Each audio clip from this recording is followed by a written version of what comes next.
নমস্কার। গল্পের গুচ্ছতে আপনাদের সকলকে স্বাগত জানাই। আজকে আমি আপনাদের পাঠ করে শোনাবো কবিগুরু রবীন্দ্রনাথ ঠাকুরের একটি ছোট গল্প, ছুটি। গল্পটি কেমন লাগলো আপনাদের প্লিজ জানাতে ভুলবেন না। চলুন শুরু করা যাক আজকের গল্প। বালকদিগের সর্দার ফটিক চক্রবর্তীর মাথায় চট করিয়া একটা নূতন ভাবোদয় হইল।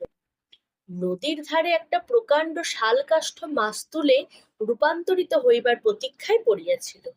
স্থির হইল সেটা সকলে মিলিয়া গড়াইয়া লইয়া যাইবে। যে ব্যক্তির কাঠ আবশ্যককালে তাহার যে কতখানি বিস্ময়, বিরক্তি এবং অসুবিধা বোধ হইবে তাহাই উপলব্ধি করিয়া বালকেরা এ প্রস্তাবে সম্পূর্ণ অনুমোদন করিল।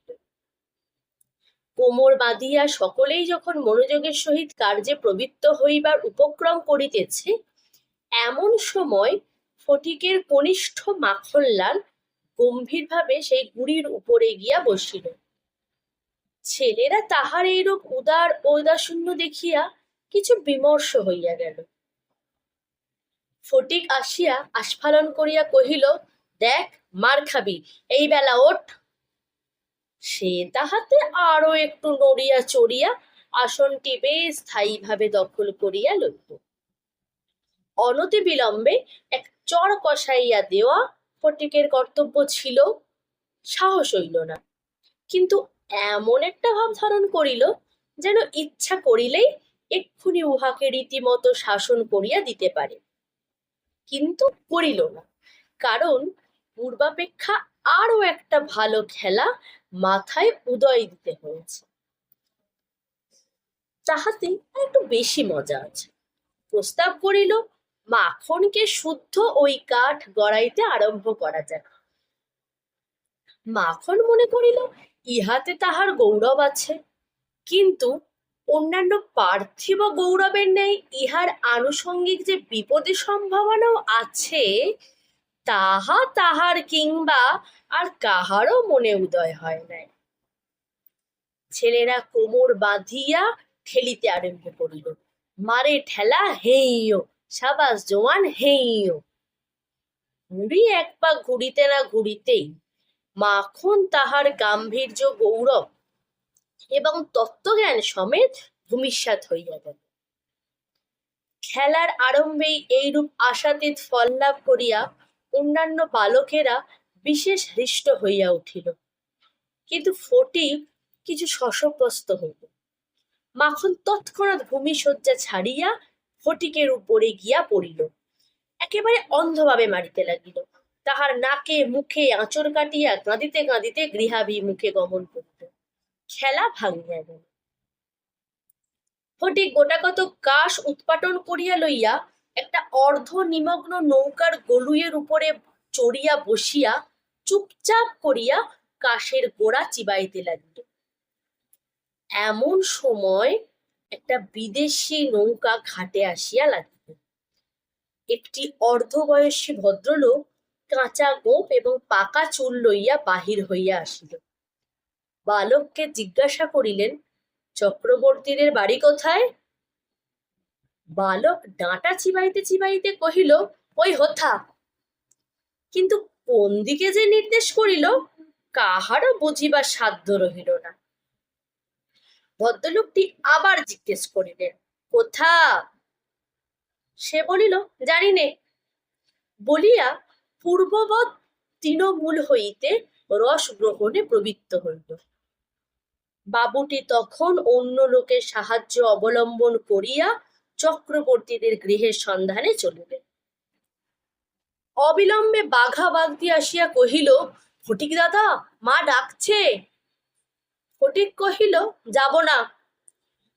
বাঘা তাহাকে বলপূর্বক আর কোলা করিয়া তুলিয়া লইয়া গেল। ফটিক নিষ্ফল আক্রোশে হাত পা ছুড়িতে লাগিল। ফটিককে দেখিবা মাত্র তার মা অগ্নিমূর্তি হইয়া কহিলেন, আবার তুই মাখনকে মেরেছিস? ফটিক কহিল, না, মারিনি। ফের মিথ্যে কথা বলছিস? কখনো মারিনি, মাখনকে জিজ্ঞাসা করো। মাখনকে প্রশ্ন করাতে মাখন আপনার পূর্ব নালিশের সমর্থন করিয়া বলিল, হ্যাঁ মেরেছে। তখন আর ফটিকের সহ্য হইল না।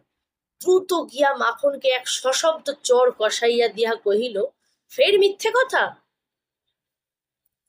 মা মাখনের পক্ষ লইয়া ফটিককে সবেগে নাড়া দিয়া তাহার পৃষ্ঠে দুটা তিনটা প্রবল চপেটাঘাত করিল। ফটিক মাকে ঠেলিয়া দিল। মা চিৎকার করিয়া কহিলেন, তুই আমার গায়ে হাত তুলিস? এমন সময়ে সেই কাঁচা পাকা বাবুটি ঘরে ঢুকিয়া বলিলেন, কি হচ্ছে তোমাদের? ফটিকের মা বিস্ময়ে আনন্দে অভিভূত হইয়া কহিলেন, ও মা, এ যে দাদা, তুমি কবে এলে? বলিয়া গড় করিয়া প্রণাম করিলেন। বহুদিন হইল দাদা পশ্চিমে কাজ করিতে গিয়াছিলেন। ইতিমধ্যে ফটিকের মা দুই সন্তান হইয়াছে, তাহারা অনেকটা বাড়িয়া উঠিয়াছে, তাহার স্বামীর মৃত্যু হইয়াছে, কিন্তু একবারও দাদা সাক্ষাৎ পায় নাই। আজ বহুকাল পরে দেশে ফিরিয়া আসিয়া বিশ্বম্ভর বাবু তাহার ভগিনীকে দেখিতে আসিয়াছে। কিছুদিন খুব সমারোহে গেল। অবশেষে বিদায় লইবার দুই একদিন পূর্বে বিশ্বম্ভর বাবু তাহার ভগিনীকে ছেলেদের পড়াশোনা এবং মানসিক উন্নতি সম্বন্ধে প্রশ্ন করিলেন। উত্তরে ফটিকের অবাধ্য উচ্ছৃঙ্খলতা, পাঠে অমনোযোগ এবং মাখনের সুশান্ত সুশীলতা ও বিদ্যানুরাগের বিবরণ শুনিলেন। তাহার ভগিনী কহিলেন, ফটিক আমার হাড় জ্বালাতন করিয়াছে। শুনিয়া বিশ্বম্ভরবাবু প্রস্তাব করিলেন, তিনি ফটিককে কলিকাতায় লইয়া গিয়া নিজের কাছে রাখিয়া শিক্ষা দিবেন। বিধবা এ প্রস্তাবে সহজেই সম্মত হইলেন। ফটিককে জিজ্ঞাসা করিলেন, কেমন রে ফটিক, মামার সঙ্গে কলকাতায় যাবি? ফটিক লাফাইয়া উঠিয়া কহিল, যাব। যদিও ফটিককে বিদায় করিতে তাহার মায়ের আপত্তি ছিল না, কারণ তাহার মনে সর্বদাই আশঙ্কা ছিল কোনোদিন সে মাখনকে জলে ফেলিয়া দেয়, কি মাথায় ফাটিয়া দেয়, কি না কি একটা দুর্ঘটনা ঘটায়। তথাপি ফটিকের বিদায় গ্রহণের জন্য এতাদৃশ আগ্রহ দেখিয়া তিনি ঈষৎ ক্ষুণ্ণ হইলেন। কবে যাবে, কখন যাবে করিয়া ফটিক তাহার মামাকে অস্থির করিয়া তুলিল। উৎসাহে তাহার রাত্রে নিদ্রা হয় না। অবশেষে যাত্রাকালে আনন্দের ঔদার্যবশত তাহার ছিপ, ঘুড়ি, লাটাই সমস্ত মাখনকে পুত্র পৌত্রাদিক্রমে ভোগ দখল করিবার পুরো অধিকার দিয়া দিল। কলিকাতায় মামার বাড়ি পৌঁছিয়া প্রথমত মামির সঙ্গে আলাপ হইল। মামি এই অনাবশ্যক পরিবার বৃদ্ধিতে মনে মনে যে বিশেষ সন্তুষ্ট হইয়াছিলেন তাহা বলিতে পারি না। তাহার নিজের 3টি ছেলে লইয়া তিনি নিজের নিয়মে ঘরকন্যা পাতিয়া বসিয়া আছেন। ইহার মধ্যে সহসা একটি 13 বৎসরের অপরিচিত অশিক্ষিত পাড়া গেঁয়ে ছেলে ছাড়িয়া দিলে কিরূপ একটা বিপ্লবের সম্ভাবনা উপস্থিত হয়। বিশ্বম্ভরে এত বয়স হইল, তবু কিছুমাত্র যদি জ্ঞান কাণ্ড থাকে। বিশেষত 13-14 বছরের ছেলের মতো পৃথিবীতে এমন বালাই আর নেই, শোভাও নেই, কোনো কাজেও লাগে না। স্নেহ উদ্রেক করে না, তাহার সঙ্গসুখ বিশেষ প্রার্থনীয় নহে। তাহার মুখে আদো আদো কথা ন্যাকামি, পাকা কথা জ্যাঠামি এবং কথা মাত্রই প্রগল্ভতা। হঠাৎ কাপড় চোপড়ের পরিমাণ রক্ষা না করিয়া বেমানান রূপে বাড়িয়া ওঠে। লোকে সেটা তাহার একটা কুশ্রী স্পর্ধা স্বরূপ জ্ঞান করে। তাহার শৈশবে লালিত্য এবং কণ্ঠস্বরের মিষ্টতা সহসা চলিয়া যায়। লোকে সেজন্য তাহাকে মনে মনে অপরাধ না দিয়াও থাকিতে পারে না। সেও সর্বদা মনে মনে বুঝিতে পারে পৃথিবীর কোথাও সে ঠিক খাপ খাওয়াইতেছে না। সুতরাং তাহার চেহারা এবং ভাবখানা অনেকটা প্রভুহীন পথের কুকুরের মতো হইয়া যায়। অতএব এমন অবস্থায় মাতৃভবন ছাড়া আর অন্য কোনো অপরিচিত স্থান বালকের পক্ষে নরক। চারিদিকে স্নেহশূন্য বিরাগ তাহাকে পদে পদে কাঁটার মতো বিধে। এই বয়সে সাধারণত নারী জাতিকে কোনো এক শ্রেষ্ঠ স্বর্গলোকের দুর্লভ জীব বলিয়া মনে ধারণা হইতে লাগিল। মামি স্নেহহীন চক্ষে সে যে একটা দুর্গহের মতো প্রতিভাত হইতেছে, এইটা ফটিকের সবচেয়ে বেশি বাজিত। মামি যদি দৈবাৎ তাহাকে কোনো একটা কাজ করিতে বলিতেন, তাহা হইলে সে মনের আনন্দে যতটা আবশ্যক তার চেয়ে বেশি কাজ করিয়া ফেলিত। অবশেষে মামি যখন তাহার উৎসাহ দমন করিয়া বলিতেন, ঢের হয়েছে ঢের হয়েছে, ওতে আর তোমায় হাত দিতে হবে না, এবার তুমি নিজের কাজে মন দাওগে, একটি পরগে যাও, তখন তাহার মানসিক উন্নতির প্রতি মামির এতটা যত্ন বাহুল্য তাহার অত্যন্ত নিষ্ঠুর অবিচার বলিয়া মনে হইত। ঘরের মধ্যে এইরূপ অনাদর, ইহার পর আবার হাঁফ ছাড়িবার জায়গা ছিল না। দেয়ালের মধ্যে আটকা পড়িয়া কেবলই তাহার সেই গ্রামের কথা মনে পড়িত। প্রকাণ্ড একটা ধাউস ঘুড়ি লইয়া বোঁ বোঁ শব্দে উড়াইয়া বেড়াইবার সেই মাঠ, তাই রে নাই রে নাই রে না করিয়া উচ্চস্বরে স্বরচিত রাগিনী আলাপ করিয়া অকর্মণ্যভাবে ঘুরিয়া বেড়াইবার সেই নদী তীর, দিনের মধ্যে যখন তখন ঝাঁপ দিয়া পড়িয়া সাঁতার কাটিবার সেই সংকীর্ণ স্রোতস্বিনী, সেই সব দল বল উপদ্রব স্বাধীনতা এবং সর্বোপরি সেই অত্যাচারিণী অবিচারিণী মা অহর্নিশি তাহার নিরুপায় চিত্তকে আকর্ষণ করিত। স্কুলে এত বড় নির্বোধ এবং অমনোযোগী বালক আর ছিল না। একটা কথা জিজ্ঞাসা করিলে সে হাঁ করিয়া চাহিয়া থাকিত। মাস্টার যখন মার আরম্ভ করিত তখন ভার ক্লান্ত গর্ধবের মতো নীরবে সহ্য করিত। ছেলেদের যখন খেলিবার ছুটি হইত তখন জানলার কাছে দাঁড়াইয়া দূরের বাড়িগুলার ছাদ নিরীক্ষণ করিত। যখন সে দ্বিপ্রহর রৌদ্রে কোনো একটা ছাদে দুটি একটি ছেলে মেয়ে কিছু একটা খেলার ছলে ক্ষণিকের জন্য দেখা দিয়া যাইত, তখন তাহার চিত্ত অধীর হইয়া উঠিত। একদিন অনেক প্রতিজ্ঞা করিয়া অনেক সাহসে মামাকে জিজ্ঞাসা করিয়াছিল, মামা, মার কাছে যাব। মামা বলিয়াছিলেন, স্কুলের ছুটি হোক, কার্তিক মাসে পুজোর ছুটি, সে এখনো ঢের দেরি। একদিন ফটিক তাহার স্কুলের বই হারাইয়া ফেলিল।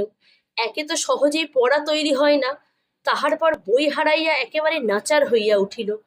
মাস্টার প্রতিদিন তাহাকে অত্যন্ত মারধর অপমান করিতে আরম্ভ করিলেন। স্কুলে তাহার এমন অবস্থা হইল যে তাহার মামাতো ভাইরা তাহার সহিত সম্বন্ধ স্বীকার করিতে লজ্জা বোধ করিত। ইহার কোনো অপমানে তাহার অন্যান্য বালকের চেয়ে যেন বলপূর্বক বেশি করিয়া আমোদ প্রকাশ করিত। অসহ্য বোধ হওয়াতেও একদিন ফটিক তাহার মামির কাছে নিতান্ত অপরাধীর মতো গিয়া কহিল, মামি, বই হারিয়ে ফেলেছি। মামি অধরে দুই প্রান্তে বিরক্তির রেখা অঙ্কিত করিয়া বলিলেন, বেশ হয়েছে, আমি তোমাকে মাসের মধ্যে 5 বার করে বই কিনে দিতে পারিনি। ফটিক আর কিছু না বলিয়া চলিয়া আসিল। সে যে পরের পয়সা নষ্ট করিতেছে এই মনে করিয়া তাহার মায়ের উপর অত্যন্ত অভিমান উপস্থিত হইল। নিজের হীনতা এবং দৈন্য তাহাকে মাটির সহিত মিশাইয়া ফেলিল। স্কুল হইতে ফিরিয়া সেই রাতে তাহার মাথা ব্যথা করিতে আরম্ভ করিল, গা শিরশির করিয়া আসিল। বুঝিতে পারিল তাহার জ্বর আসিতেছে। বুঝিতে পারিল ব্যাম বাঁধাইলে তাহার মামির প্রতি অত্যন্ত অনর্থক উপদ্রব করা হইবে। মামি এই ব্যামোটাকে যে কিরূপে একটা অকারণে অনাবশ্যক জ্বালাতনের স্বরূপ দেখিবে তাহা সে স্পষ্ট উপলব্ধি করিতে পারিল। পরদিন প্রাতঃকালে ফটিককে আর দেখা গেল না। চতুর্দিকে প্রতিবেশীদের ঘরে খোঁজ করিয়া তাহার কোনো সন্ধান পাওয়া গেল না। সেদিন আবার রাত্রি হইতে মুষলধারে শ্রাবণের বৃষ্টি পড়িতেছে, সুতরাং তাহার খোঁজ করিতে লোকজনকে অনর্থক অনেক ভিজিতে হইল। অবশেষে কোথাও না পাইয়া বিশ্বম্ভর বাবু পুলিশে খবর দিলেন। সমস্ত দিনের পর সন্ধ্যার সময় একটা গাড়ি আসিয়া বিশ্বম্ভর বাবুর বাড়ির সম্মুখে দাঁড়াইল। তখনও ঝুপঝুপ করিয়া অবিশ্রাম বৃষ্টি পড়িতেছে। রাস্তায় 1 হাঁটু জল দাঁড়াইয়া গেছে। দুইজন পুলিশের লোক গাড়ি হইতে ফটিককে ধরাধরি করিয়া নামাইয়া বিশ্বম্ভর বাবুর নিকট উপস্থিত করিল। তাহার আপদমস্তক ভিজা, সর্বাঙ্গে কাদা, মুখ চক্ষু লোহিত বর্ণ, থরথর করিয়া কাঁপিতেছে। বিশ্বম্ভর বাবু প্রায় কোলে করিয়া তাহাকে অন্তঃপুরে লইয়া গেলেন। মামি তাহাকে দেখিয়াই বলিয়া উঠিলেন, কেন বাপু, পরের ছেলেকে নিয়ে এ কেন কর্মভোগ?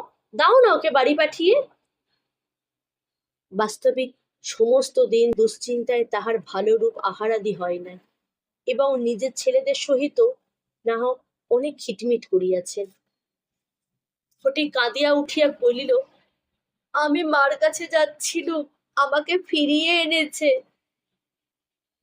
বালকের জ্বর অত্যন্ত বাড়িয়া উঠিল, সমস্ত রাত্রি প্রলাপ বকিতে লাগিল। বিশ্বম্ভর বাবু চিকিৎসক লইয়া আসিলেন। ফটিক তাহার রক্তবর্ণ চক্ষু একবার উন্মিলিত করিয়া কড়িকাঠের দিকে হতবুদ্ধিভাবে তাকাইয়া কহিল, মামা, আমার ছুটি হয়েছে কি? বিশ্বম্ভর বাবু রুমালে চোখ মুছিয়া সস্নেহে ফটিকের শীর্ণ তপ্ত হাতখানি হাতের উপর তুলিয়া লইয়া তাহার কাছে আসিয়া বসিলেন।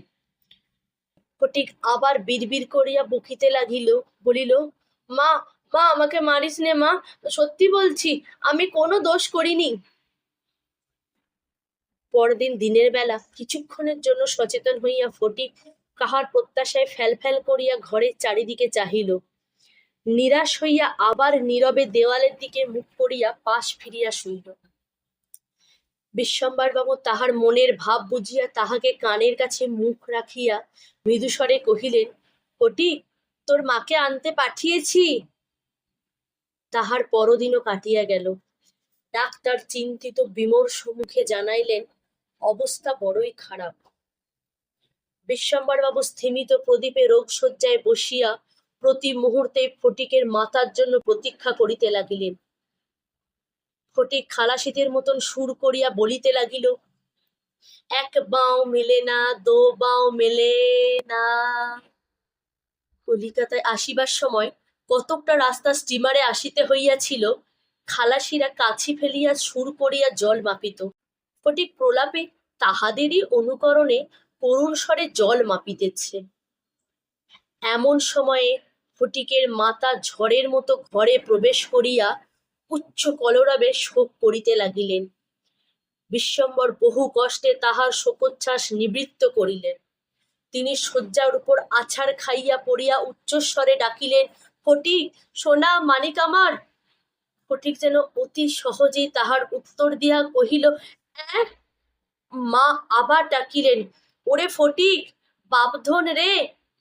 ফটিক আস্তে আস্তে পাশ ফিরিয়া কাহাকেও লক্ষ্য না করিয়া মৃদুস্বরে কহিল, মা, এখন আমার ছুটি হয়েছে মা, এখন আমি বাড়ি যাচ্ছি। ধন্যবাদ। গল্পটি কেমন লাগলো আপনাদের প্লিজ জানাতে ভুলবেন না। যদি আমার গল্প আপনাদের ভালো লাগে, please like, comment and subscribe my channel.